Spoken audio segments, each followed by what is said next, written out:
and welcome everyone.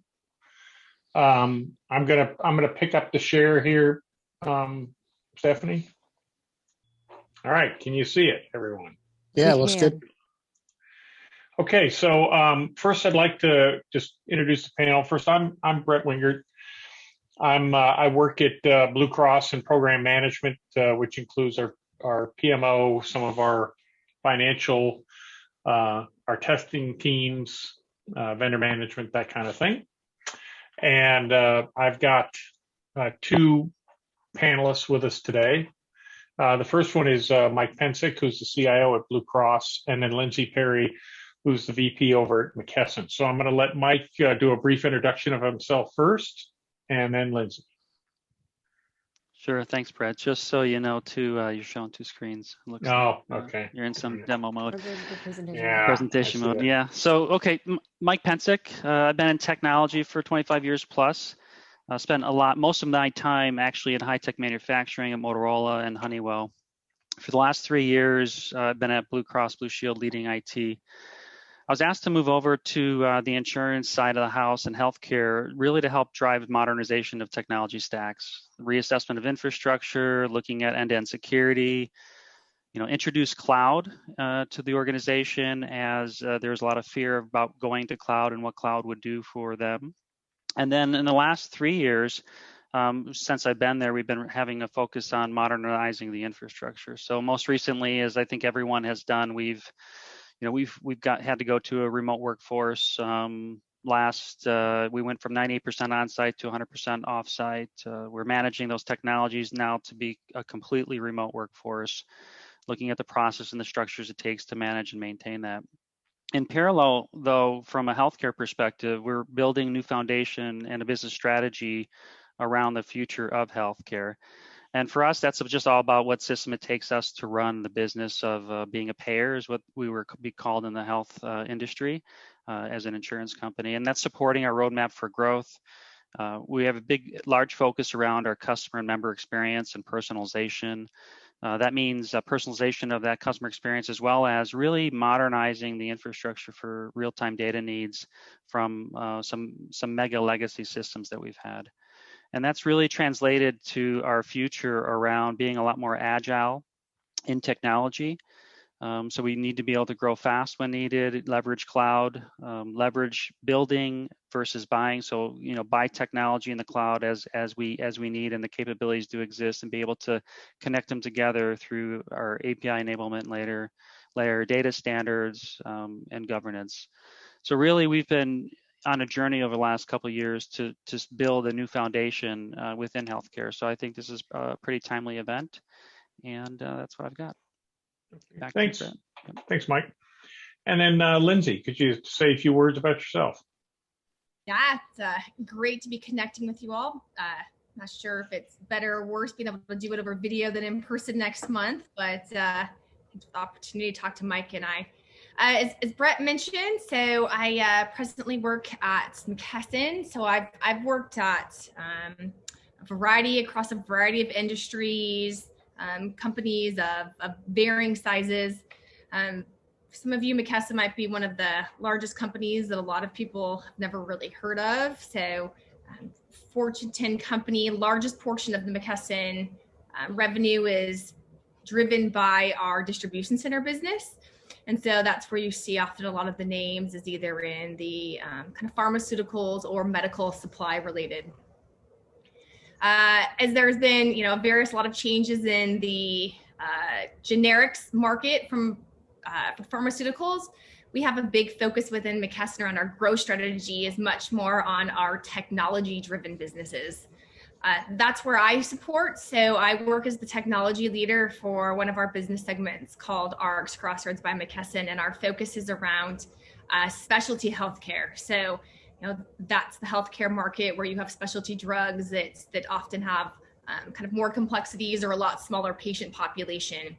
And so with those, there's complexities for pharmaceutical manufacturers, they take those to market. And then for consumers like us, as we're trying to get access to those medications, and often they have affordability challenges.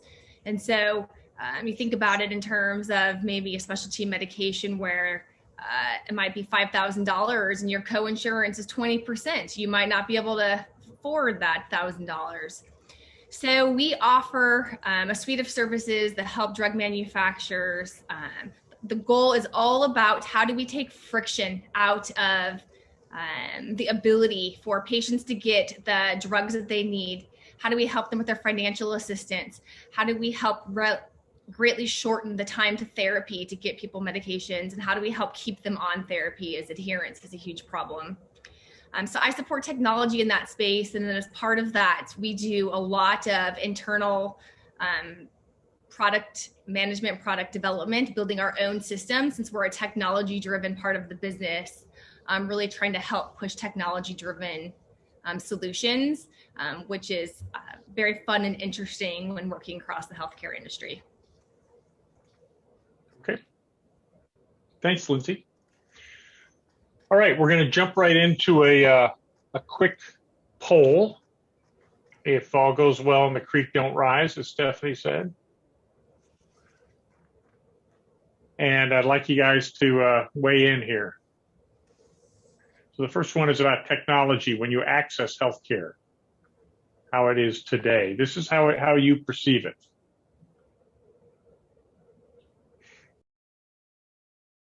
So the first one about technology, it looks like the bulk of people thought it was hit and miss, or maybe not useful or not there at all. Some people have a good experience. That's good, about a quarter of you. And then down in sharing, everybody has some reservations. There's a lot of people who think if it's aggregated, it's fine, and a good chunk who think not at all. So that's interesting. Okay, so that's going to lead us right in to our next topic. So we're talking about healthcare technology today, and I'm just going to tee up a few things to let everybody kind of understand the landscape, and then we'll dive right into some questions for our panel. So the things that really drive healthcare are mostly external forces, and this can affect both the providers, it can affect manufacturers, it can affect payers such as insurance companies. But you've got HIPAA and privacy, which you guys probably are all familiar with, because every time you go to the doctor, the dentist, they make you sign some form that says, I know, I know what the HIPAA policy is and all that kind of stuff. And I agree, and here's all my rights. You may know less about transparency, but more and more the companies are being asked to be much more transparent about their costs and what they charge. The first wave of that was hospitals. It's gone okay. Some of them have complied well. Some of them have buried these things very deep in the bowels of their websites. Some people are trying to get there.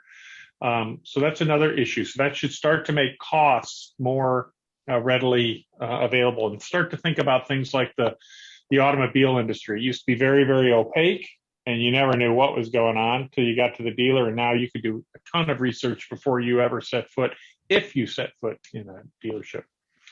Interoperability is about how data can be shared. So this can be in between providers. So let's say you go to the hospital and they run a test, and you go see your primary care doctor, and they want to be able to get the data without you carrying around a huge folder. It's that kind of thing. It also means that we can make data accessible to you via an app. So it could be an app from your insurance company, it could be an app from your provider, it could be an app from your a pharmaceutical company. And that sounds pretty good, but it also means that third parties could start to be kind of disintermediate. If everybody knows how that happened, think about the best example there is banking. Whereas now, you can pretty much get your banking information on a lot of different platforms in a lot of different ways. Used to be, again, you had to go to the bank, and then it was like, okay, you can go to our website, and now you can put different things on different websites, right? ACA and ARPA, that's the Affordable Care Act, more commonly known as Obamacare. Then we have also the ARPA, which was the more recent addition to that. So those are the regulations that affect the individual marketplace. So if you're not working for a large employer, you're not on Medicare, you're not on Medicaid, that's the marketplace. That's where you go. And there's a lot of rules associated with that. A big example of that is that used to be you could only sign up for insurance in November and December. If you are not aware, that got reopened up back in, I think, the end of March, and made it so you could sign up for insurance all year long this year. I don't know how long that will last, but that's an example of a change. Consumer driven, again, exposing all this information is supposed to make us better consumers of healthcare, understanding the cost, the quality, just like, looking at Yelp reviews of restaurants. You hope you can get to a point of saying, hey, I want to go here because the doctors are better. I want to go here because the doctors are fine and the costs are less, et cetera. Medicare and Medicaid often are mentioned in the same breath. They're very different. They're regulated differently. Medicare is for people over 65, and it sounds relatively straightforward. But if you've had a chance to look into that industry, it's a fairly complex industry all by itself, highly regulated, and a lot of affects a lot of the ways companies do business. Medicaid is primarily in Arizona is Access, the Arizona Healthcare Containment System, I think is what it stands for. And those are for people that are under 65, but either are not employed, so they cannot get healthcare through their insurer or through their employer, and do not their income does not rise to the level that they can afford something in the marketplace. Wellness comes up a lot. I think everybody at least thinks about it, but companies, insurers, providers, everyone wants people to consume less healthcare, and are trying to drive people to take a little more charge of their health and give you the data and the opportunities to take care of that. Another huge thing is telehealth. This used to be kind of an afterthought. We experienced a growth of about, I think maybe less than, kind of single digits of people using telehealth, it grew up to about 35%. People have now figured out this is freaking awesome. I can go see a doctor and not leave my house. And for a lot of routine things, it's absolutely fine. Would you want to go talk to your brain surgeon that? Probably not. But if you just have a routine care, you can do it this way. And it is less expensive to deliver. It's more convenient for the consumer. It's the perfect storm. And COVID gave us the opportunity to get a lot of people to finally try this. It's particularly a year ago, nobody wanted to leave their house hardly. So being able to do that over video, fantastic. And then the commercial space is interesting because those are the big companies. And of course, they want their employees to be well. They want them to get good care, but they also have a cost driver in there. So all these things kind of play in to how that goes. So that's just a quick setup before we dive into the questions. I do want to say that during this, I will stop periodically in between questions and things like that and ask for your questions or comments. Just kind of make a note and realize I will pause. I'll keep an eye on the time. I'll try not to go too long in between asking for those, so we can ask as we go. Okay, and so with that, let's dive in. So I'm gonna give the first one to Mike. When you look at the government mandates about transparency and interoperability, what opportunities and challenges do you see from an IT standpoint? Okay, thanks, Brett.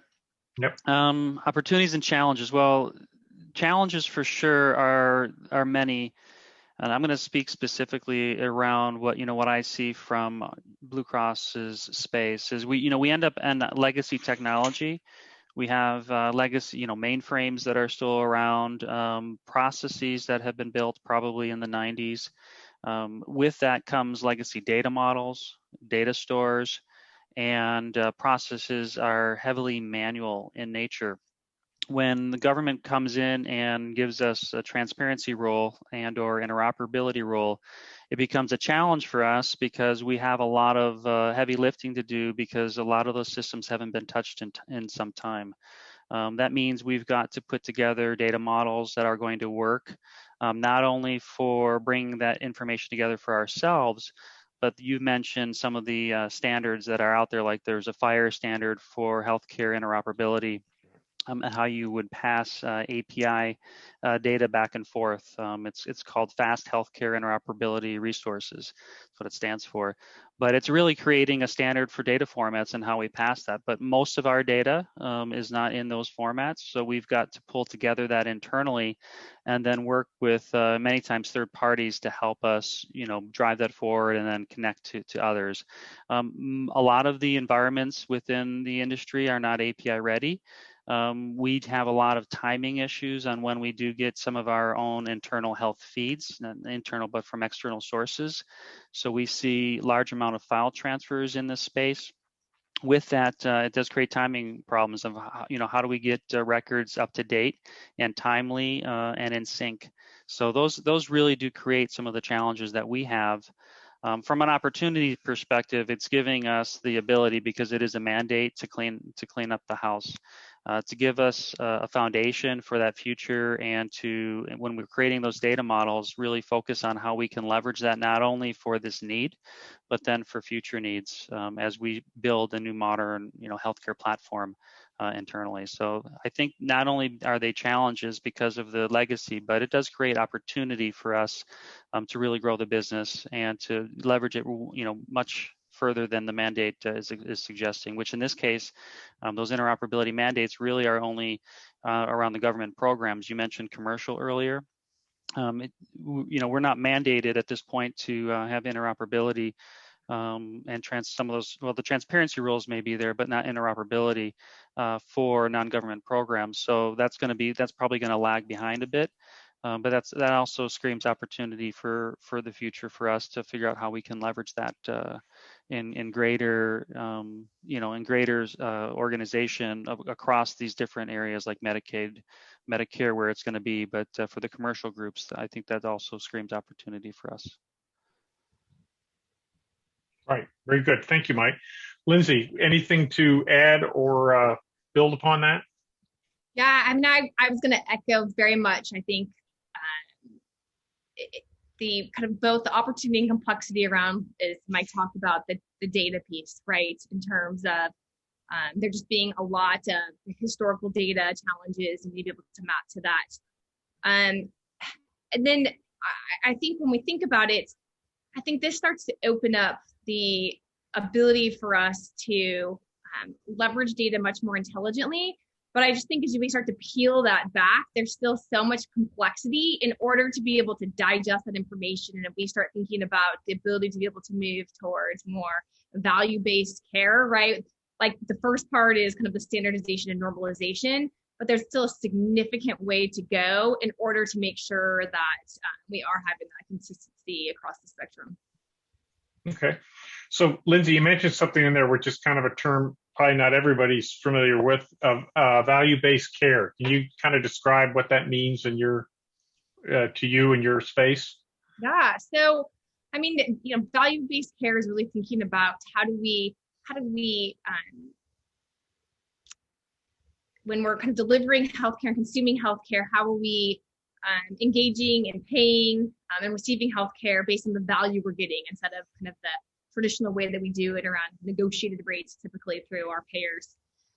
As I mentioned, in the space that we're in is all about helping to take friction out of the healthcare system, getting patients access to the medication they need to help improve or even save lives to some degree.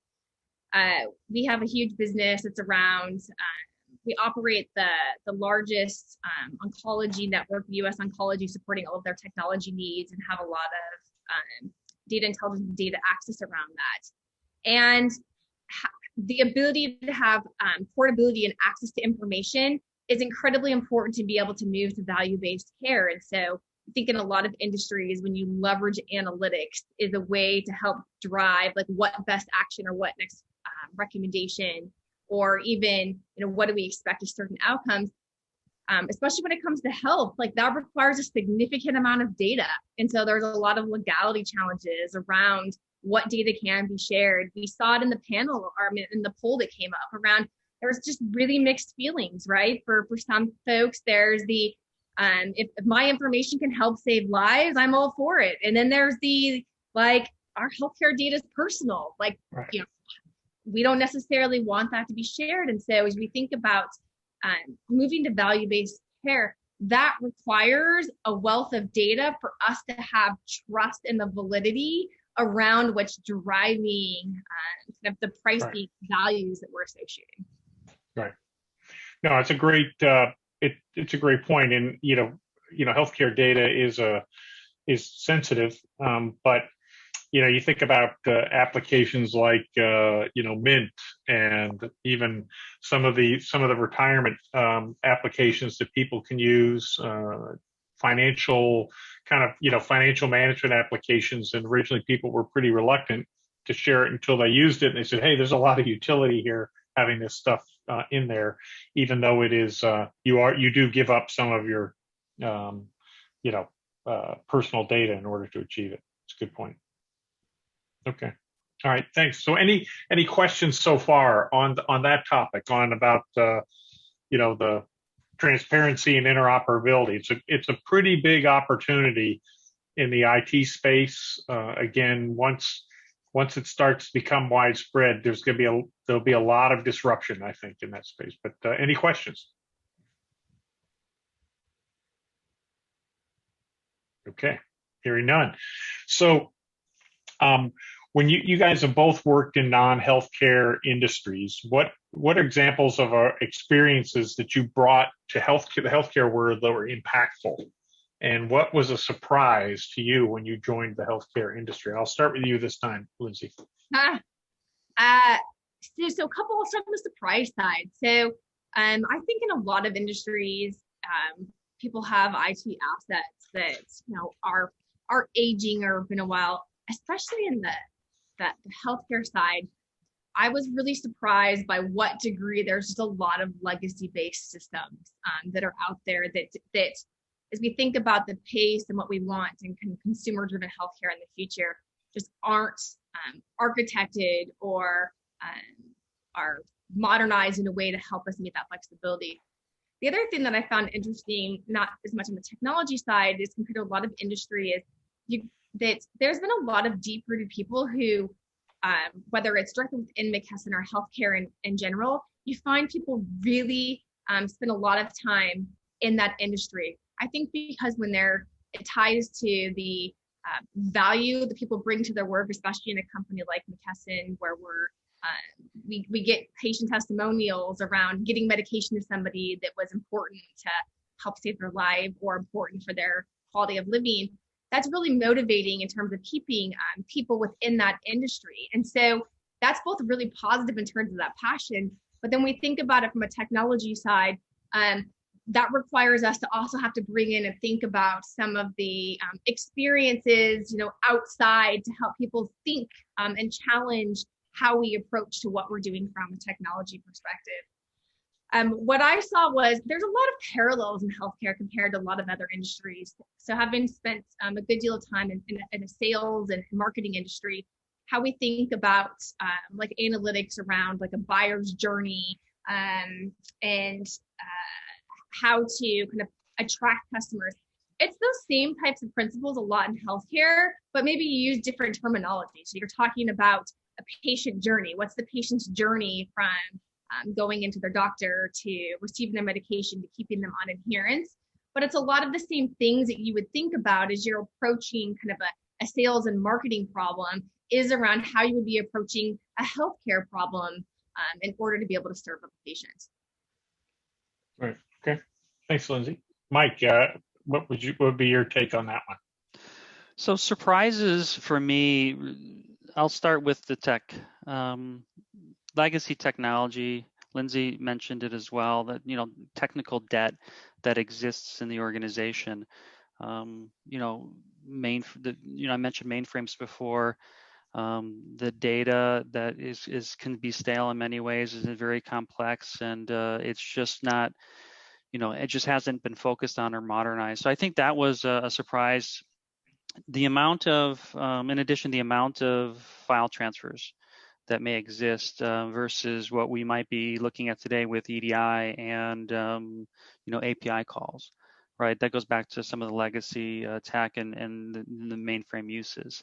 So I think that that was also a surprise to me. Each of these, they really allow us from a technology perspective, give us a ton of opportunity to make some really positive changes on the organization. But in addition to that, Brett, I would say when I stepped in here about 2.5 years ago, the fear of the cloud, almost completely disabled from doing anything in cloud, and it was fear. And a lot of it was fear because the individuals that have been here for a long time didn't have experience with it and didn't understand what the guardrails could be and what the value might be to having some connectivity to the cloud. And I think my first year, it really took to eliminate those barriers, bring in some skills that would help people be educated, and really start focusing on the value that we could get out of it, how it enables the organization, versus just being afraid of it. So I think that was, another large surprise from my perspective. Yeah, no, those are great. Those are two great examples. And I think the industry in general has a lot of inertia to it, and some of these external forces that we just went through are starting to get it to move. And that's why I like the banking analogy, because it was a very staid industry. Nobody did anything different. One bank was the same as the other, and then somebody figured out, hey, if we can innovate here, we can start to attract new customers. And it's right. And then it's the world has changed dramatically. My other one example that came to mind for me was when I first joined, which was about 6 months or so after Mike. We started talking about remote work. And everyone's like, oh no, we don't do that. We don't like remote work. We want everybody in the building. It's great. Part of me said, hey, this is nice. Everybody's here. It's the first place I work where everybody's in the same building. Well, fast forward, guess what? We have now embraced remote work wholeheartedly. It's now become it's something we're doing all the time. And even from top down to the bottom, everybody says, okay, this is good, and we can do it, and nothing bad happens to our members along the way. So that's another good one. Okay, that was good. So when you guys think about other industries that have attributes like healthcare, what do you think of? I mean, I keep throwing out the banking one. Are there other ones where because you've been in some different industries, you say kind of walks and quacks like this, or you say, man, this is just a unique beast? So if I would start, Brett, you mentioned banking. Sure, PCI, we still have to deal with PCI as well. We have HIPAA regulations, so we're protecting basically the PHI, so protected health information is where we're focused on. Other industries that I've worked in, it may not have been protecting personal health information, but it was protecting intellectual property, right? Similarities in things like ITAR if you're in the and you're in government businesses, or if you're dealing with internationally, Europe today, you've got GDPR.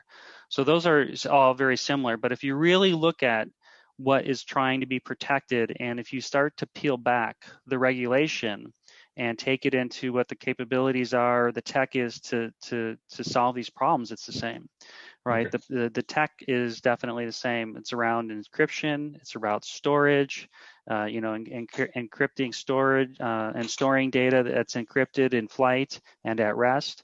It's about allowing and knowing where the data is, so having maps to knowing where the personal information is across all of your systems. That's very similar in GDPR.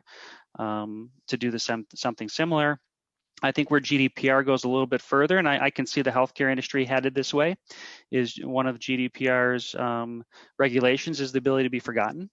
And if I want, if I'm in Europe and I want a company to forget all my personal information, they have to, you can make that request and they have to comply. We haven't gotten that far yet in healthcare, but I can definitely see that as being something that is going to be out there. If you don't want someone to have your data, you probably will have the right someday to say, forget me. But from my perspective, it doesn't really matter if it's ITAR or GDPR or PHI or HIPAA. It is all about protecting data, and the tech underneath it is very much the same, and the processes you use in that technology is similar to how you might apply processes in a non-healthcare field. Yeah. So I'd echo what Mike said, but one of the technology pieces that I found a little bit more unique and still in kind of modern day to technology, and I'd be curious from our other folks here in this meeting today if they have the same challenges. Healthcare heavily relies on faxes. Like, I mean, it is crazy. You think about like most other industries. I mean, even like in banking, like the degree of faxing is still such a core piece within the healthcare related industry. And when we come and you think about it from technology experience, whether it's other industries or just being a technologist, you think, well, that should be easily replaceable, right? Mike, you've heard Mike talk about like APIs and things and why in the world. And so when you peel back the onion of that, it becomes a really complex one to disintermediate. And you think about it, you have a lot of like the large healthcare providers where it's easier and you're starting to build more API driven and you can. But there is still a large community-based healthcare system that's out there. Yep. And you think about that, you have folks that, whether it's the nursing staff or the front office manager, that for 15, 20 years, a portion of their job has been around dealing with faxes, sending and transmitting, whether that's direct fax or even more electronic related faxes. And so you think about there's a lot of reliability and who's really thinking about really like contemporizing fax solutions, right? They've been relatively like the same for a while. And so you start to think about, well, how do you get that to be more like API or even app driven? But then you start to think about like how many different apps or APIs can a community-based healthcare system? And so that becomes wildly unmanageable for them. So they rely and fall back on their fax. So I think that's like, it sounds really funny, but that's one of the challenges around being able to really have technology accelerate for the pace of change, is figuring out how to change behavior off of that fax. That's great. That's a great point. The other, I think you touched on one thing that affects the technology landscape is, both of your companies have to deal with big giant hospital corporations that are, megacorps. You may deal with commercial operations that are also fairly sophisticated. But then you got the country doctor who says, I'm still running Windows 98 and, but I don't plug it into the internet, but so I just use my fax machine because I can't email anything. And you got to go, okay, well, we got to be able to ingest all this stuff from these different people. Because a big company to invest in EDI, they like that. It saves them money. But, mom and pop doctor shop, they probably can't spell EDI. So it's great. It's a good point. Yeah, it's the lowest common denominator. I just wonder though, as we go forward, if, we talked, one of the questions earlier that you talked about, Brett, was, barriers around regulation, right? Regulation creates like HIPAA and that, right? It ends up creating complexity and ends up creating barriers to entry for companies. And as we think about even transparency laws that we just talked about, mom and pop, even mom and pop tech shops, maybe startups for insurance companies, new startups for, tech for healthcare, the barriers to entry are large. Right. We talked about HIPAA, but and I say the tech is the same to do it, but the business process and what you have to be able to do in order to, manage that on the business side is not easy. It's not simple. So it starts to create barriers to entry for new technology companies. We've seen companies come in and out of healthcare, I think, all the time, right? Amazon came in and then they went out and then they come back in. Too hard. It's too hard, right? That was one of the parts of what they were talking about, is it is very difficult, and I think some of that regulation creates barriers for for new tech companies to come in. And I think a good example of one is in faxes. If you were a new company and you were going to come in and say, I'm going to manage some of this, you're going to have to be able to manage fax, and you're going to have to Lindsay, you mentioned fax, but you also have to manage mail in a mailroom, and an ability to take in paper, because a lot of people still send paper as well as faxes. So yeah, that's a great example. There's a new regulation. You're going to love this one, that if you've ever gone and looked for your provider for your wherever you get your medical care, and you say, well, I want to see who's a good ophthalmologist, whatever, and you type it in and you get it and you go, okay, I'm going to do that one. And there's always an opportunity to print that or to save it. You can get a giant PDF that's like, I don't know, 300 pages. Well, you can also call your insurance company and say, I'd like a copy of that. Not many people do it, but you can do it. They have to mail it to you in paper. Print it, mail it, put a stamp on it. And now this new rule says, hey, they only have to ask that one time. You have to do it every year. So you got to remember systematically who asks for that. Do it every year. Mail out this giant document. So it's crazy stuff like that where you dance between the high-tech world and you're right back into analog. Yeah, really bear skins and stone knives. Okay, let's pause there. Any questions? Has anybody got something they'd like to ask? This is Michael. Hey, I was going to ask Pensick, you mentioned when you came on that you guys had that, actually, let me rephrase. So you mentioned tech debt. As you came into this role, into this position, how have you guys been able to address that? Were you able to tie it all the way back from the total cost of ownership all the way back to the applications, businesses, or is it still a difficult situation, to say the least? I'm trying to find the words to be polite about it. I know, actually, I guess point being made is that we all have difficulties with that. I was just wondering if you guys are having that same frustration. So since we do have some modernization activities happening, we've looked at the technical debt, and in the next couple of years, if we're replacing an application, we're probably going to try to protect it in place and not do anything massive. Like we're patching and we're doing everything we need to do to keep things up to date. In cases where it's not patchable, we end up protecting it through security, firewalls, etc., or hardening it in some way. So we have that challenge. I think that challenge is the same for everyone. I think you're also kind of tying that to, what's the business case in some cases, to be able to maybe make that sale and say that I need to do an upgrade, or I have to, get rid of that. So far, I would say we've been quite blessed from a company perspective to not have too much pushback on that. We have an ability within, the IT team here to be able to make those changes without much hassle. I think part of that is the ability, because of the way just financially we're running the operations. We're self-managed and self-contained from an IT perspective. So we've got the run rate. I can do the refreshes. I'm not fighting for that dollar over dollar every year on those and the infrastructure, because it is known in the industry that we have to keep those things up to date. So it's kind of been baked in here as an operating model that allows refresh to occur. So I'm not as challenged there.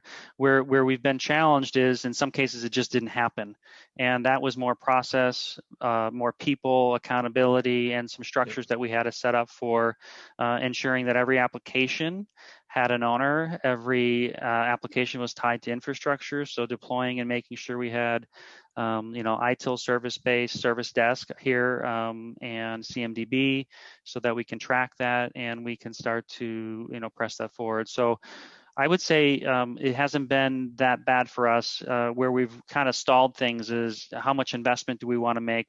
What's the large upgrade we want to do for anything that we know is going to be touched in the next 2 years? So we'll keep it compliant with all industry compliance needs, but we may let an operating system go long in the tooth, right? We may let it sit if we know we're going to have that upgrade shortly, so we don't have impacts on the business.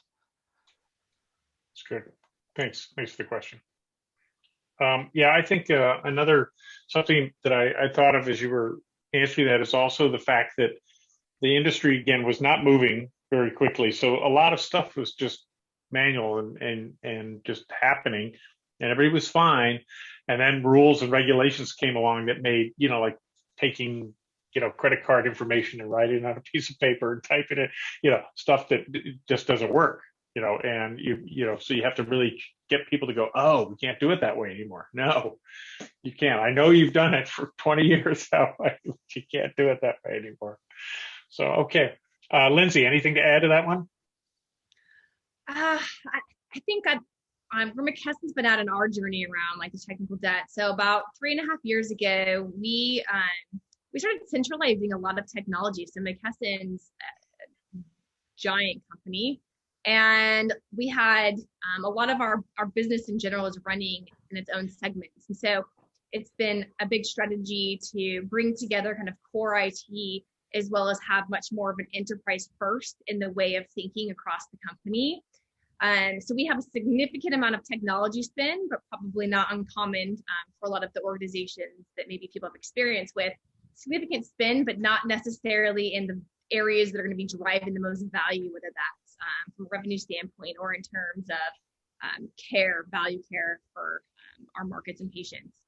So a lot of that was around some of the Mike talked about, right? The ITOPS, CMDD, like how do we help get the visibility into what is the technology?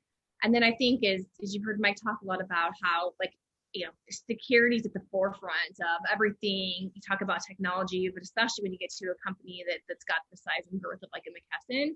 And so I think that's been a lot of the educational point in a way that we've helped around the technical debt is aligning to kind of what's the value systems that are going to be driving the point of differentiation, but also the education around the security pieces. Because even though you hear a lot about it, we talk about a lot of technology, there still often can be gaps from a business perspective. And so it takes a lot of kind of constant dialogue around the importance of the investment there. Okay, that's great. Thanks again for the question. Any other questions at the moment? All right, hearing none. All right, so I think both of you are experiencing, transformation in your various enterprises. So, what is the impact of some of the regulation and the environment, kind of the unique aspects of healthcare that you think can either accelerate or inhibit transformation? You want to go first, Mike? Sure. Well, I think this is we're kind of talking about this earlier too, right? This is kind of that double-edged sword. Regulation ends up becoming a barrier to entry for others, and the complexity that it brings into an organization stops that from, sometimes stops you from making things better. Because if you're going to make changes, it could be a heavy lift, moving a large ship. As opposed to maybe taking things, a bit at a time. So I think it sometimes can hinder innovation in that way because it's you've got a lot of complexities to deal with. And then in our business, we've got multiple different regulators that are, we've got the government, the federal government, we've got the state and local government. We're part of an association, so we have mandates that come in from the association for how we work together across states and, independent state lines. So that becomes a struggle as well. So with all that, it does create that complexity. But then on the other side, I look at interoperability and what the government's trying to do with interoperability. They're trying to leverage that mandate or that regulation in order to open things up and bring healthcare forward. I mentioned earlier today about passing files and not being, API capable.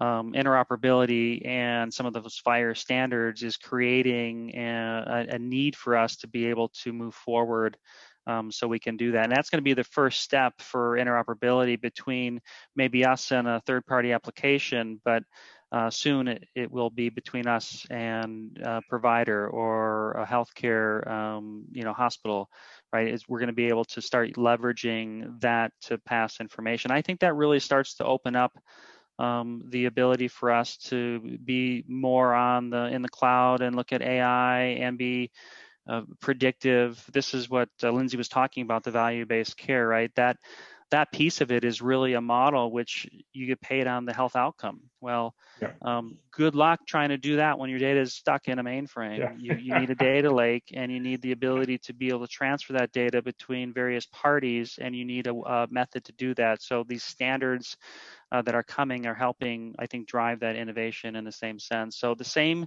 regulation that made the healthcare industry stuck is trying to make it more relevant today. So it is interesting. I think it has both sides of that edge, but and it does create a lot of complexities for us as we try to move everything forward and keep it safe and secure. So it can help and hinder us. Yeah. Lindsay, what about from your seat?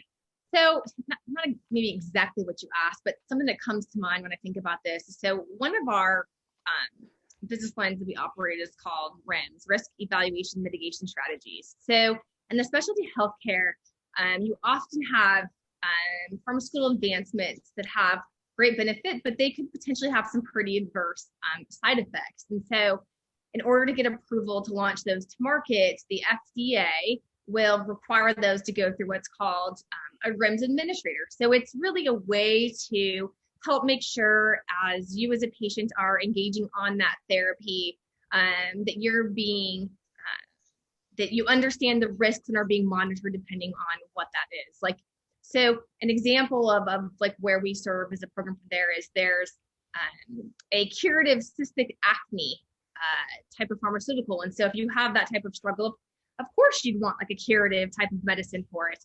But if you take it while pregnant or while trying to get somebody pregnant, you could have significant birth defects. So there's a whole monitor control around that. And so the FDA has mandates about that. And so we're still we're in 2021. And so the protocol around this is the FDA requires you to spell out in a very detailed business rules document with every screenshot of every screen you're going to be building as part of this system in order to submit this to the FDA. Then they take anywhere from 6 months to a year to review, give comments, and get approval. And then once you have, now you can start to build. And so you think about like, this is just like one facet that we're talking about in terms of like the government, but none of us would choose to operate a team if we were trying to build contemporary technology in that manner. And so it's a way that we have to serve the market, but there is a lot of complexity. So one of the things that we approached the FDA was around, well, let's FDA help build you a front end. So kind of FDA you on the front end, and then we can have APIs that different providers can connect to. And so that way we're really reducing the time in order to help these suppliers. And so the FDA was interested, but not that interested. So they're okay with continuing on the way we go today. And so that's just an example of there's opportunity out there and you're trying to transform and have more effective solutions. But it's not always the government's priority to help further those along. Thank you. So, most companies have they're demanding innovation. They want things to be better, faster, cheaper. But we all in the IT world live with some form of legacy, and your whatever's new today is legacy tomorrow. But we got some form of legacy. It looks like with the mandate environment, that also creates an additional drag on just being able to go out and innovate and do crazy new great stuff, better apps, websites, data feeds, all that kind of stuff. So how do you manage? Does that resonate with you? And then how do you manage that? And I'll start with Lindsay on this one. Yeah. So I think that's probably a challenge, whether in healthcare or not in healthcare, right? Of how do you manage that as well as with the innovation? And so we handle that we do like separate out our keep the lights on versus our R&D level investment. So I think a lot of companies sometimes struggle when you pull that all together, that you always end up robbing from your good intentions to help keep the lights on as you hit challenges there. And so we are very intentional about having separate budgets, having separate focuses, and trying to make sure that where we're really able, that we're not sharing resources across those two, so that we're able to really have a dual prong of focus and help meet our growth acceleration goals, while we're also making sure we're increasing to keep up with our technical maintenance and security standards. Okay. All right, great, thanks. How about you, Mike? What do you think when we talk about that? So just taking it from the approach that Lindsay was to start there, when we get those, we're doing planning, and we only have so many dollars, investment dollars to spend, just budget dollars in general, whether it be keep the lights on or, growth and innovation. We typically will take the mandates and the regulation off the top of any of those dollars. Now, interestingly enough, over my last few years, since it is a pretty steady stream of mandates and regulations that come in, you can budget to that, right? So you can have a guess on a year-over-year basis about how much you're going to be spending in this space. But that does come off the top. If we end up in, like we have right now, we have some mandates coming down the pipe that are coming faster and they're larger with the change in the administration, some more dollars are going to need to go towards those mandates, and that we do first, right?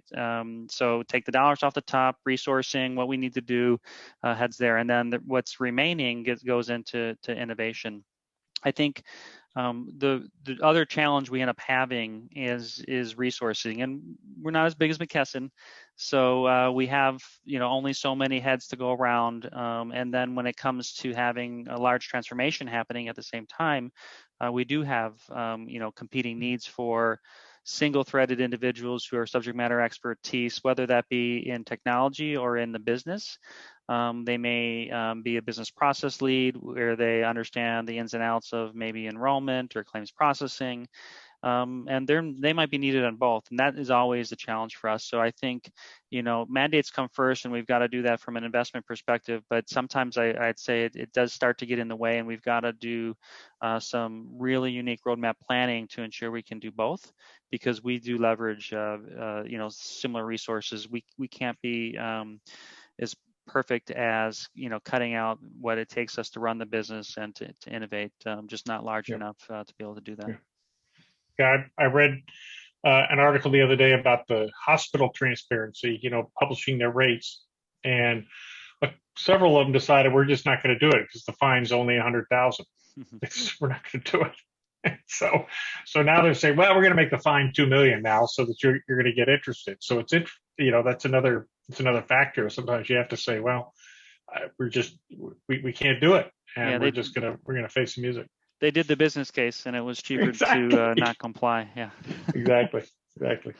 Okay. Any questions about that, or something else that we've talked about along the way? Okay. Crickets out there tonight. Okay. Very good. All right. So I'm going to kind of close with give you a chance to talk about anything that you think is a challenge or an opportunity in your unique spaces that you think would be that we haven't talked about maybe, and that you think are of interest to the group. So I'm gonna start with Lindsay on this one. Oh, geez. I think like the technology area that we haven't talked as much about that I think is a really interesting one is Brady talked about a little bit, but from like the app space, the patient engagement related space. And so I think all of us, if you may consume, you may have an app related to maybe it's your primary care, maybe you have one from your dentist, maybe you have one, right, for your chiropractor.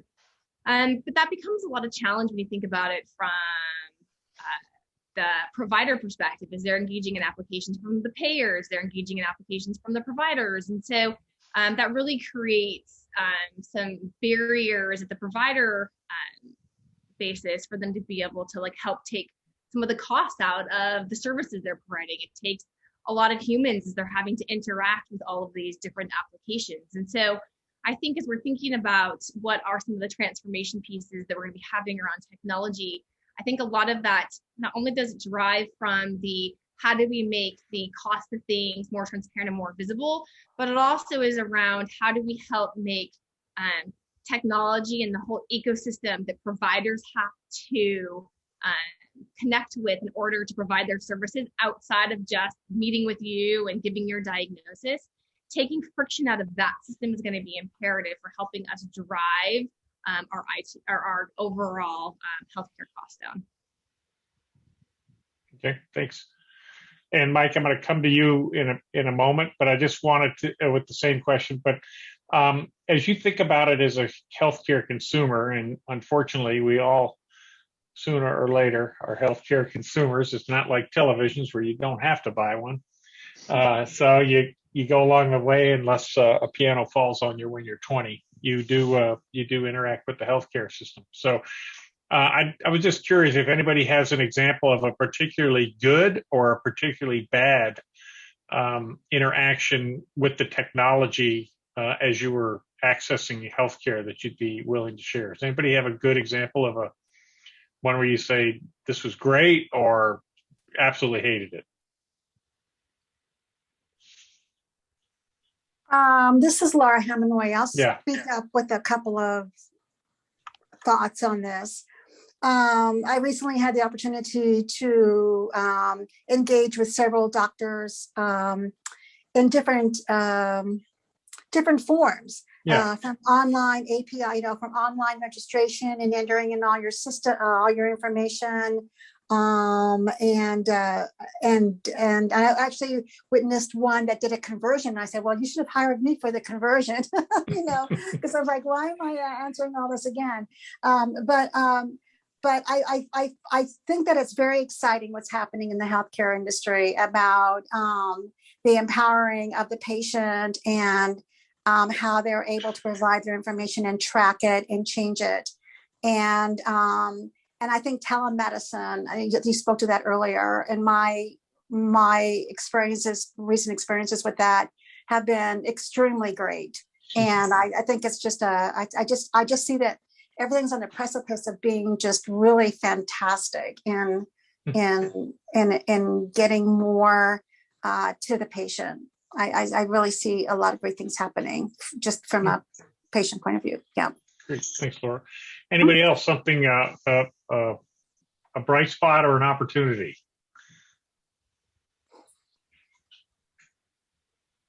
Everybody else is just so darn healthy, they don't do it. Any other thoughts? Anything that went particularly well or not well? I happen to be a patient at a concierge doctor. Mm-hmm. And one of the reasons why I chose to go down the concierge doctor path was because of access to technology and the ability to actually see my doctor via televisit before televisit was popular. And seriously, and I can email, I can call, I can get, it's, now I pay $150 a year, but that to me is a small price to pay, especially as I've reached a certain age. Yeah, exactly. Yeah. And, as I love to jokingly say, I have too many ologists to deal with. But very good. One of the great things to get to the point of the conversation is that doctor is also the center point of all of my data. Every doctor that I go to that is around that office, the data is shared back and forth. So they all know what is going. He knows my entire story. Right. And I can go to the app and I can see my entire story in the app. And there's something very powerful about having the ability to take ownership and seeing your own full story in one place. I mean, anybody ask me, any other of the ologists, ask me to fill out another stupid piece of paper. Right. Yeah. I'm like, you're connected. Come on, it's an API call. Seriously. Right. I work in IT. I know what this is. To Laura's point, why don't you talk to me? I'll help you make the transition. There you go. Well, that's great. To Stephanie's point, right? Like, who hasn't had the stories of a couple of years ago, I took my kid to at a children's emergency room, and then 2 years later, I get this bill that's saying it's going to go into collections for some amount that I'm not sure what it was for. Like, I had paid a bill. So you call them and they say, well, this must be for the doctor. This is the hospital line. So you're going to have to call them. Right. And so that, you think about like, those are the things that you don't think about when you walk in to receive patients, to get care. But I think will start to become people's criteria and be more looking at situations and solutions like Stephanie has, that your past experiences, you don't want that anymore. Except for the hospital. My Yeah. my husband had COVID. I work for IBM. Guess what? IBM said our employees will not incur cost if they need medical care related to COVID. I got a bill from a collector about 6 weeks ago related to my husband's care when he went to the ER related to COVID. And guess what? They don't care what IBM said. We owe it. Yeah. Yeah. I think you're explaining on one side the good, right? Because you have a concierge service, right? That they pass the data and they are connected. But that is also then on the other side of your COVID experience, the issue that we have as an industry to transfer data between each other, right? And to get and for it to be legible and not complex, for it to have transparency and cost. Those are the things that these regulations that are coming are trying to solve. So there's a first mover opportunity right now for the concierge service. If we were to fast forward, because of interoperability, because of API standardization and data standardization, that experience would be able to be had across, non-connected in a way, right? Providers, right? And that's what the industry is trying to solve. That's what the regulations are trying to solve. But you heard today the problems we have with paper and legacy data and legacy mainframes and processes that just aren't connected.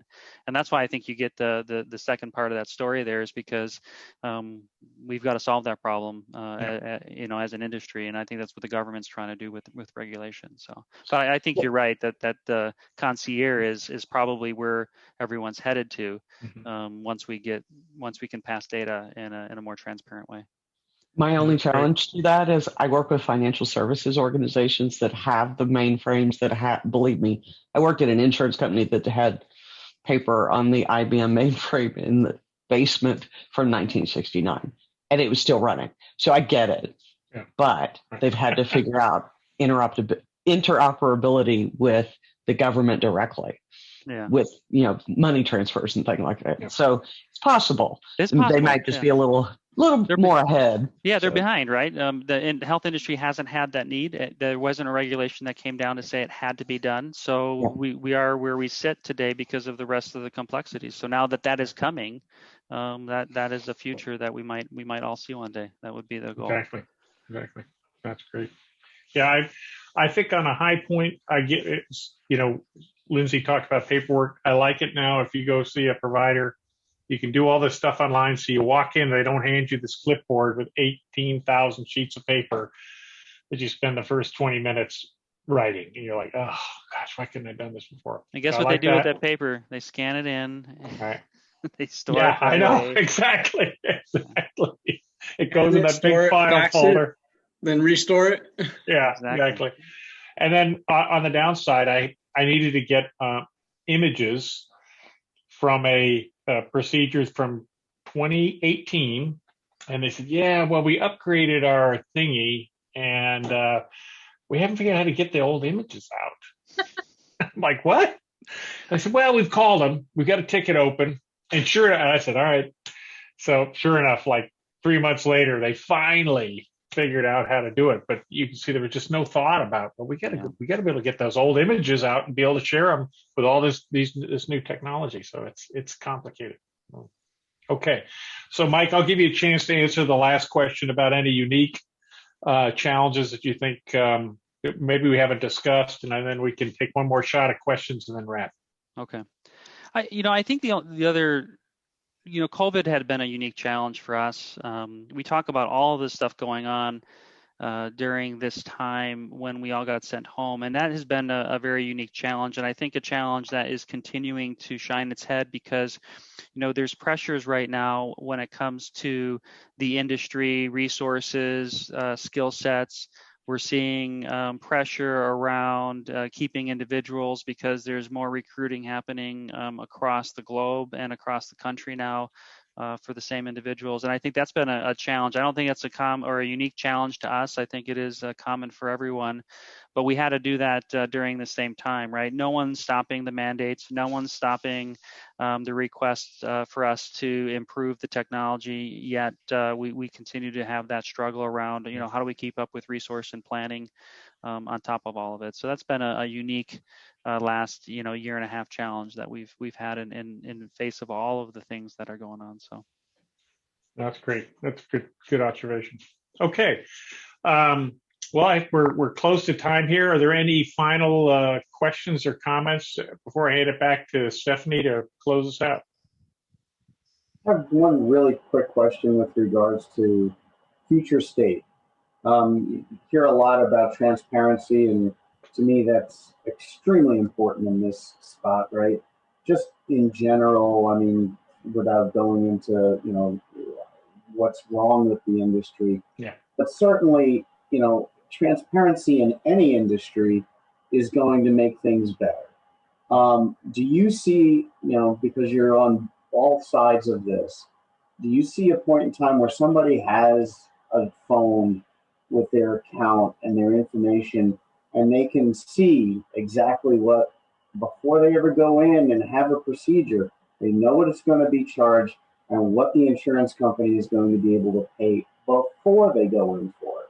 I mean, because right now it's a crapshoot and nobody knows, right? And I think that's the goal of transparency. Yeah.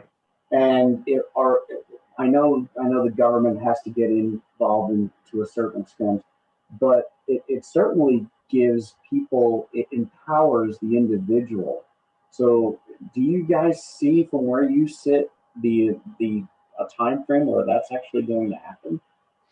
Yeah, I believe it's going to happen. I see the conversations happening across the industry as well as across the Blue Cross Association around how we enable that. And you mentioned it. There's a million of challenges to do this. So the opportunity is definitely there. There's a lot of challenges to make it happen. Contractual challenges between providers, insurance companies, between them. You talk about surprise billing, right? You don't want any surprises. You might have an agreement with the primary doctor, but they have someone come in on the surgery, and that that kind of throws the entire costing off. There's a lot of layers there, but I think from my seat, I see the industry trying to tackle that. I see the government tackling that. I would say short answer, yes, it will happen. There are a lot of layers to be undone, but I think what I see from a regulation and what's coming down the pipe is positive and will get us there someday. I think everyone wants that. They want affordable care. They want it to be available to everyone. How do we get there with this mess of regulations that we have? But I would say yes, it's going to be coming. And I think we see some challenges coming in too that are helping move the industry fast. We talked about Amazon just for a moment, right? Having an Amazon come in, having a Walmart come in, they're coming in with services that are putting prices up to say this is how much this is, $49 for this, right? That is going to start to move the provider industry as well. And there's some big challenges around provider too. You build hospitals, you have to put people in hospitals, right? So there's a lot of costs that. So I think telehealth is also going to help, start lowering that barrier to where you can get a cost for maybe an encounter or a visit. I see it coming. I do think it'll happen. I think it's going to take government to really push that over the line, but I say it's coming, and we're starting to see all of the pieces come into place to do that. And I think this transfer of data, interoperability, is key to it in its core, because if you can't transfer data, then you're never going to be able to bring the complexities of how someone might get care for a primary and 5 different you got someone who's giving you they've got the administrating drugs during procedures. They've got someone helping on surgery. All of that, they could be different providers through that whole thing, and we've got to be able to share data. It is the crux of everything, but I do see it coming. Yeah. You asked about time frames too, and that's where I can't just put a finger on the time frame. Yeah. I'd like to see it in our lifetimes, right? Yeah. That was everybody. I would like that as well, as So- just as a consumer myself.